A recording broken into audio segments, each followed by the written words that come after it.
Why did the United States attack Libya, Iraq, Afghanistan, and Yemen? Why are U.S. operatives helping to destabilize Syria? And why is the United States government so intent on taking down Iran, in spite of the fact that Iran has not attacked any country since 1798? And what's next? What are we headed for? When you look at the current trajectory that we're on, it doesn't make any sense at all if you evaluate it based on what we're taught in school. And it doesn't make any sense if you base your worldview on the propaganda that the mainstream media tries to pass off as news. But it makes perfect sense once you know the real motives of the powers that be. In order to understand those motives, we first have to take a look at history. In 1945, the Bretton Woods Agreement established the dollar as the world reserve currency, which meant that international commodities were priced in dollars. The agreement, which gave the United States a distinct financial advantage, was made under the condition that those dollars would remain redeemable for gold at a consistent rate of $35 per ounce. The United States promised not to print very much money, but this was on the honor system, because the Federal Reserve refused to allow any audits or supervision of its printing presses. In the years leading up to 1970, expenditures in the Vietnam War made it clear to many countries that the U.S. was printing far more money than it had in gold.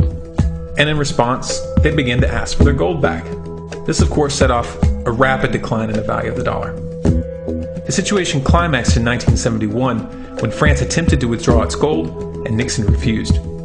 On August 15th, he made the following announcement. I have directed the Secretary of the Treasury to take the action necessary to defend the dollar against the speculators. I have directed Secretary Connally to suspend temporarily the convertibility of the dollar into gold or other reserve assets, except in amounts and conditions determined to be in the interest of monetary stability and in the best interest of the United States. This was obviously not a temporary suspension, as he claimed, but rather a permanent default. And for the rest of the world who had entrusted the United States with their gold, it was outright theft. In 1973, President Nixon asked King Faisal of Saudi Arabia to accept only U.S. dollars as payment for oil and to invest any excess profits in U.S. Treasury bonds, notes, and bills. In return, Nixon offered military protection for Saudi oil fields. The same offer was extended to each of the world's key oil-producing countries, and by 1975, every member of OPEC had agreed to only sell their oil in U.S. dollars. The act of moving the dollar off of gold and tying it to foreign oil instantly forced every oil-importing country in the world to start maintaining a constant supply of Federal Reserve paper. And in order to get that paper, they would have to send real physical goods to America. This was the birth of the petrodollar. Paper went out, everything America needed came in, and the United States got very, very rich as a result. It was the largest financial con in recorded history.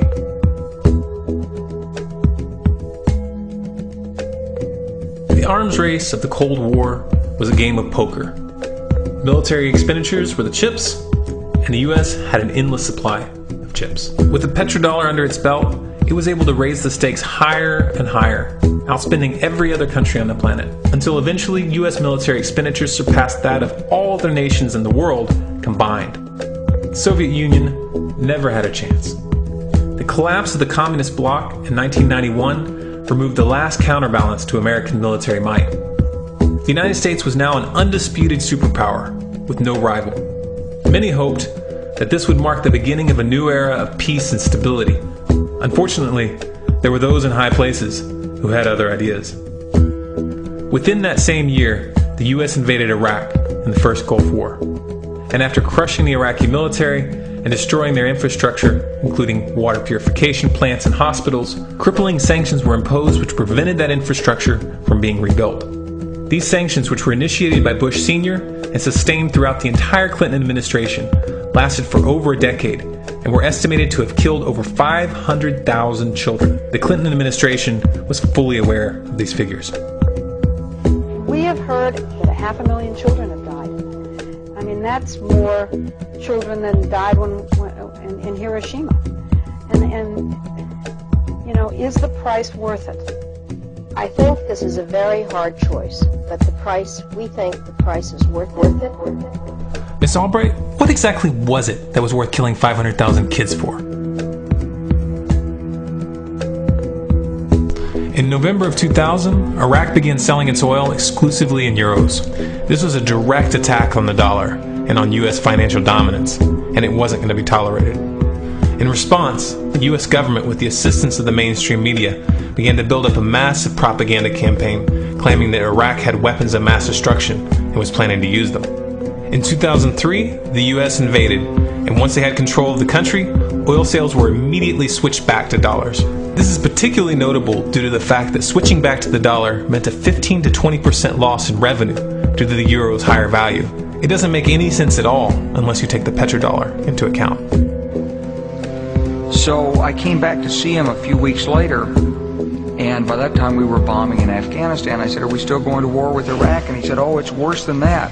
He said, he reached over on his desk, he picked up a piece of paper, he said, I just got this down from upstairs, meaning the Secretary of Defense's office today, and he said, "This is a memo that describes how we're going to take out 7 countries in 5 years, starting with Iraq and then Syria, Lebanon, Libya, Somalia, Sudan, and finishing off Iran.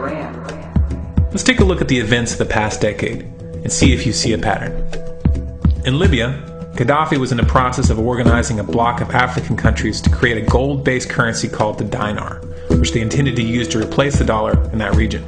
US and NATO forces helped destabilize and topple the Libyan government in 2011, and after taking control of the region, US armed rebels executed Gaddafi in cold blood and immediately set up the Libyan central bank.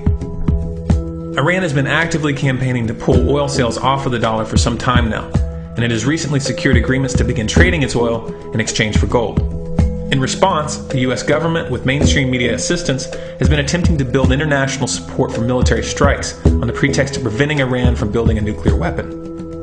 In the meantime, they established sanctions which US officials openly admit are aimed at causing a collapse of the Iranian economy.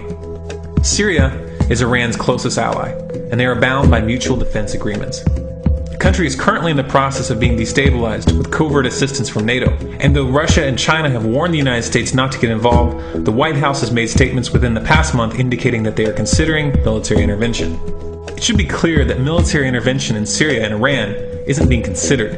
It's a foregone conclusion, just as it was in Iraq and Libya. The U.S. is actively working to create the context which gives them the diplomatic cover to do what they already have planned.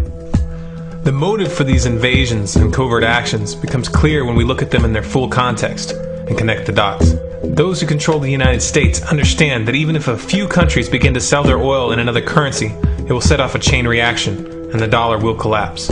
They understand that there is absolutely nothing else holding up the value of the dollar at this point, and so does the rest of the world. But rather than accepting the fact that the dollar is nearing the end of its lifespan, the powers that be have made a calculated gambit. They have decided to use the brute force of the US military to crush each and every resistant state in the Middle East and Africa. That in itself would be bad enough, but what you need to understand is that this is not going to end with Iran. China and Russia have stated publicly and on no uncertain terms that they will not tolerate an attack on Iran or Syria. Iran is one of their key allies, one of the last independent oil producers in the region, and they understand that if Iran falls, then they will have no way to escape the dollar without going to war. And yet the United States is pushing forward in spite of the warnings.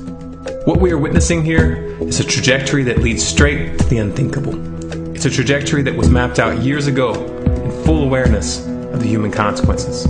But who was it that put us on this course? What kind of psychopath is willing to intentionally set off a global conflict that will lead to millions of deaths just to protect the value of a paper currency? It obviously isn't the president. The decision to invade Libya, Syria, and Iran was made long before Obama had risen to the national spotlight. And yet, he's carrying out his duty just like the puppets that preceded him. So who is it that pulls the strings? Often the best answer to questions like this are found by asking another question. Qui bono? Who benefits? Obviously, those who have the power to print the dollar out of thin air have the most to lose if the dollar were to fall. And since 1913, that power has been held by the Federal Reserve. The Federal Reserve is a private entity owned by a conglomerate of the most powerful banks in the world. And the men who control those banks are the ones who pull the strings. To them, this is just a game. Your life and the lives of those you love are just pawns on their chessboard. And like a spoiled 4-year-old who tips the board onto the floor when they start to lose, the powers that be are willing to start World War III to keep control of the global financial system. Remember that when these wars extend and accelerate. Remember that when your son or your neighbor's son comes back home in a flag-draped coffin. Remember that when they point the finger at the new boogeyman, because the madmen who are running this show will take this as far as you allow them to. So how much time do we have left? It's a question I hear constantly, but it's the wrong question. Asking how much time we have left is a passive posture. It's the attitude of a prisoner who's waiting to be taken out to a ditch and shot in the back of the head. What are our chances? Can we change course? Also the wrong question. The odds don't matter anymore. If you understand what we're facing, then you have a moral responsibility to do everything in your power to alter the course that we're on, regardless of the odds. It's only when you stop basing your involvement on the chances of success that success actually becomes possible. To strip the ill-begotten power from the financial elites and to bring these criminal cartels to justice will require nothing less than a revolution. The government is not going to save us. The government is completely infiltrated and corrupt to the core. Looking to them for a solution at this point is utterly naive. There are 3 stages of revolution, and they are sequential. Stage 1 is already underway. Stage 1 is the ideological resistance. In this stage, we have to actively work to wake up as many people as possible about what is happening and the direction we're headed. All revolutions originate from a shift in the mindset of the population, and no other meaningful resistance is possible without it. Success in this stage of the game can be measured by the contagion of ideas. When an idea reaches critical mass, it begins to spread on its own and seeps into all levels of society. In order to achieve that contagion, we need more people in this fight. We need more people speaking out, making videos, writing articles, getting this information onto the national and international stage. And we especially need to reach the police and the military. Stage 2 is civil disobedience, also known as nonviolent resistance. In this stage, you put your money where your mouth is, or more accurately, you withhold your money and your obedience from the government, and you do everything in your power to bring the gears of the state to a halt. Practiced in mass, this method alone is often enough to bring a regime to its knees. However, if you fail at this stage, Stage 3 is inevitable. Stage 3 is direct physical resistance. Direct physical resistance is the last resort, and it should be avoided and delayed as long as possible. And it should only be invoked after all other options have been thoroughly exhausted. There are those who talk tough and claim that they will resist when the time comes. But what those people fail to realize is that if you are inactive during the first 2 stages and save your efforts for the last resistance, then you will fail. When the Nazis were moving door to door, dragging people out of their homes in Germany, that was the time to fight back physically. But due to the lack of ideological resistance and civil disobedience leading up to that moment, even an armed uprising would have likely failed at that point. An armed uprising can only succeed if the people have established an attitude of active resistance. And active resistance is only possible after their minds have broken free from the mainstream propaganda. If you want to fight back, it's now or never. You're not going to get another chance, and the stakes are far higher than they were in Nazi Germany.